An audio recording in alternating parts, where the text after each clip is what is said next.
Hey guys, how's it going? It's Kara here with another Guardian Tales video, and we got an exciting patch here for a couple of reasons. Let's break it down. So the first one is in the raiding here, where they finally added it to where when you're doing an attempt here in the raid, when you finish your attempt, you'll be able to see the breakdown of each specific hero. You don't just get a full damage amount. You get to see exactly what each hero did damage-wise, which is amazing. I really like this extra level of detail here. This is about time they did something like this. I like that they're finally starting to implement a couple quality life changes, a couple things that are improving this experience, especially since this is one of the only late game things we really have in this game that is enjoyable.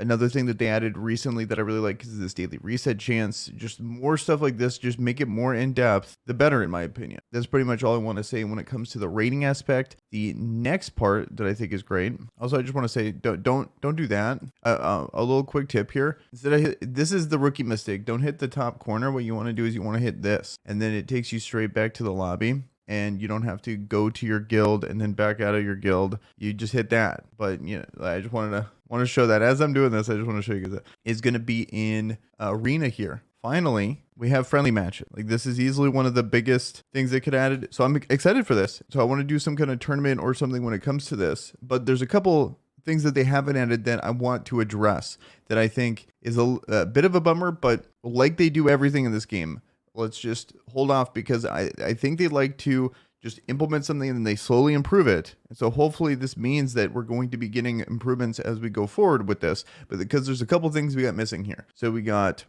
when we create a room, the first issue that stands out to me is the map issue. So you're stuck with whatever map's in rotation, which is a big bummer in my opinion. I was hoping that we'd be able to switch the map because then we could actually really think of strategies and, you know, actually plan for stuff like this or actually know what's good, like the meta thing. Like, it'd be fun to be able to talk with all the top people and then we figure out real arena strategies instead of just my 10 random attempts per week and then I try to get my best opinion on there or me climbing or whatever. It's just not enough sample size to really feel confident in arena recommendations, in my opinion. And then now that we're stuck on this map again, like, we can really test this map and then slowly go through, but it'd be so nice to be able to, you know, plan in advance. Like, oh, next week is going to be this map. Let's try the new hero on this, or let's try to plan out early is all I'm trying to say. But this map right here, so, and then this map also is just, there's really not that much skill in this map in my opinion. This is just a total face roll map where it's just all melee heroes just stuck in a little small room. And so there's that aspect too. So you're just going to be playing the same things over and over. But besides that, there's no way to spectate. And I think that's going to be a really big thing in increasing the longevity of this game if they can really double down and make it to where the arena aspect of this game is more accessible. And I think it's just a big missed opportunity to not have spectating, not have this be at the forefront of what they're trying to do, because normally games double down on the PvP aspect to make sure it's evergreen, where we are the ones that figure out and keep the game interesting and keep the game exciting because they've given us the tools to keep innovating and keep making the game fun. Like, it's on them to make a fun game, but then it's up to us to figure it out. A lot of games go with the PvP aspect, and it's a slippery slope between having good PvE content, because normally good PvE content is something that's not going to last that long. People are eventually going to finish it, so it's on the developer to keep it going and make it exciting, make it fresh, but it is very resource intensive. I just feel like they haven't set the framework to make the PvP aspect something that they can just leave. And it's just, I really hope that, all I'm trying to say is I really hope that this is a priority for them, that they're really trying to arena something that they can just set, and it's going to be fulfilling for in-game players for a long time. And I hope they're on the direction. Them adding this is a really good first step. I just think it's obviously not as robust as it should be. There needs to be way more options when it comes to this, and to make it better to a point where a lot of people are actually going to like it. Okay, so next with this patch, let's talk about the new Rift event. So, as you guys are probably familiar, if you've been playing this game for a while, these Rift events are pretty common. They're very predictable in how they do these rewards. A lot of these are very similar, but there's a few things you want to look at.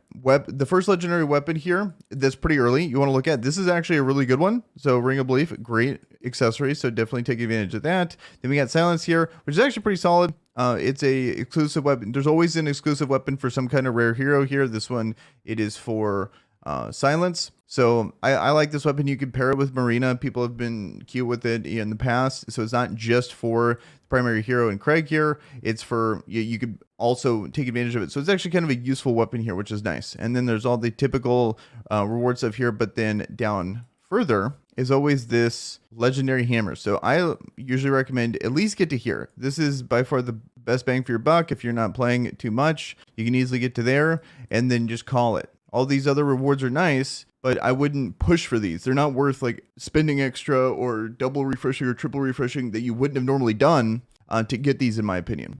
This is like the main, if you're just trying to, this is what I would recommend going for. At least get this, is what I'm trying to say. Skipped over. Another thing I skipped over is going to be this legendary weapon here. This one's solid, but nothing too crazy. Usually the main one is going to be exclusive, and then they usually have a really good one. Most of the time it's an accessory. Like sometimes I've seen Ocean Earring. This time it's Ring of Belief. So this is a good one. Definitely don't miss out on that. And it's super easy. There's no excuse to miss out on that one. And then now that the Rue event's here, I just want to highlight this accessory. Don't miss out on this accessory. This is something you can get now from the Rue event that they finally added. This has been something that they added into the game that most people have had for, I want to say, a year now, which it just kind of blows my mind that it's been a year. I've always thought this was the most bizarre thing. So if you guys are not familiar, what they ended up doing is they had all these short stories. They had to remove them for undisclosed reasons, and then they've slowly implemented them back into the game. It's bizarre to me. I've never seen that. And not only that, but then they re-implemented them very slowly.